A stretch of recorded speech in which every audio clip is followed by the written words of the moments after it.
भारतवासियों, पूरे ब्रह्मांड में केवल भारत ही ऐसा राष्ट्र है जहां धर्म और संस्कृति के उत्थान की बातें आदि और अनंत काल से होती आई हैं। ऋषि मुनियों की परंपराओं को आत्मसात करने वाले इस देश में गाय को माता और पूज्य की संज्ञा दी जाती रही है। गौ माता, कामधेनु, सुरभि, नंदिनी इत्यादि मेरे ही नाम हैं। सभी जानते हैं कि देव दानवों द्वारा किए गए सागर मंथन से मेरा जन्म हुआ, देवताओं द्वारा मैं पूजित हुई और ऋषि मुनियों द्वारा पालित पोषित हुई। सृष्टि के निर्माता भगवान विष्णु ने कृष्ण अवतार लेकर मेरी सेवा की और इसीलिए वे गोपाल और गोविंद कहलाए। असंख्य लोगों ने मेरी रक्षार्थ बलिदान दिए। इतिहास और पुराणों की मैं विषय वस्तु बनी। मैं मनुष्य के जन्म से लगाकर आज तक निरंतर प्राणी मात्र की सेवा ही कर रही हूँ।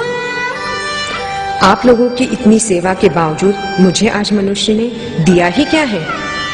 मुझे खाने के लिए घास चारा नहीं मिलता।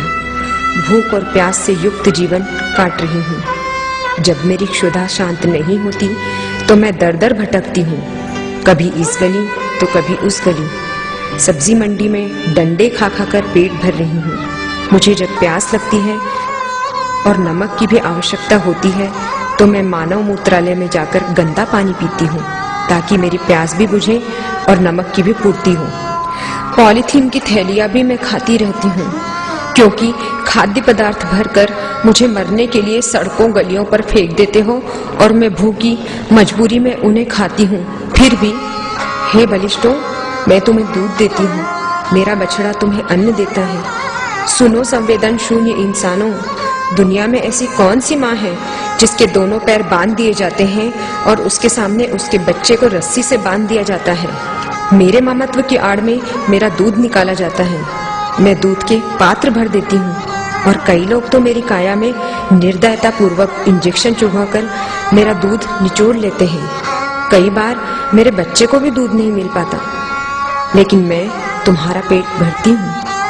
जब मेरा दूध कम हो जाता है और मेरा बिछड़ा बैल बनकर बूढ़ा हो जाता है तब तुम लोग मुझे कसाई को बेच देते हो।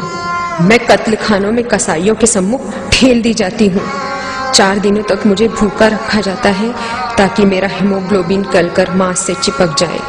फिर मुझे घसीट कर लाया जाता है क्योंकि मैं मूर्छित रहती हूँ। मुझ पर 200 डिग्री सेंटीग्रेड का वाष्प उबलता गर्म गर्म पानी डाला जाता है।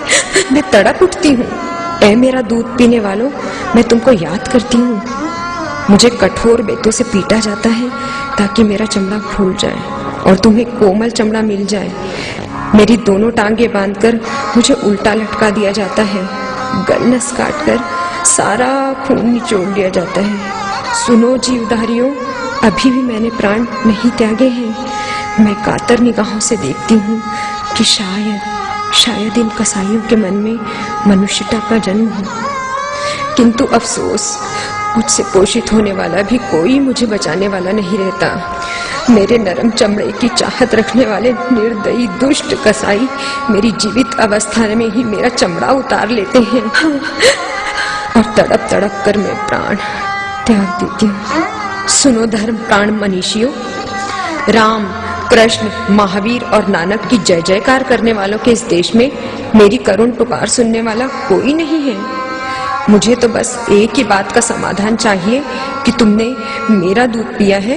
मेरा बछड़ा कंधे पर हल खींचता है, बैलगाड़ी खींचता है, कोड़े खाता है, हमें कीले चुभोई जाती है, फिर भी हम तुम्हारे घर दूध, अन्न, फल और सब्जियां पहुंचाते हैं। मेरा बेटा और मैं चमड़ा, मांस, दूध, हड्डियां सब कुछ तुम्हें देते हैं। आज ये जो शहर बसे हुए हैं ये भी सब मेरे नाम की गोचर और गोचारण भूमि पर बसे हैं। सच कहूं तो मेरी इस भूमि पर भूमाफिया राजनीतिक गुंडों ने कब्जा किया हुआ है। शास्त्र तो कहते हैं कि गोचर भूमि पर कब्जा करने वाले पातक होते हैं, उन्हें महापाप लगता है और इससे मुक्ति का शास्त्रों में भी कोई विधान है ही नहीं। मेरी भूमि पर कब्जा कर लिया है तभी तो मैं शहरों में आई हूँ और वहां से भी मुझे बेदखल किया जा रहा है। इस पवित्र पावन भूमि पर कौन है ऐसा जो धर्म और कानून का पालन करवाकर मेरे प्राण बचाए?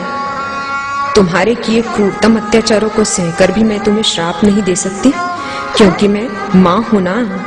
मैंने अपना कर्तव्य निभाया और परमेश्वर तुम्हें शक्ति दे कि तुम अपना कर्तव्य निभाने में समर्थ हो। यही श्री प्रभु से प्रार्थना है।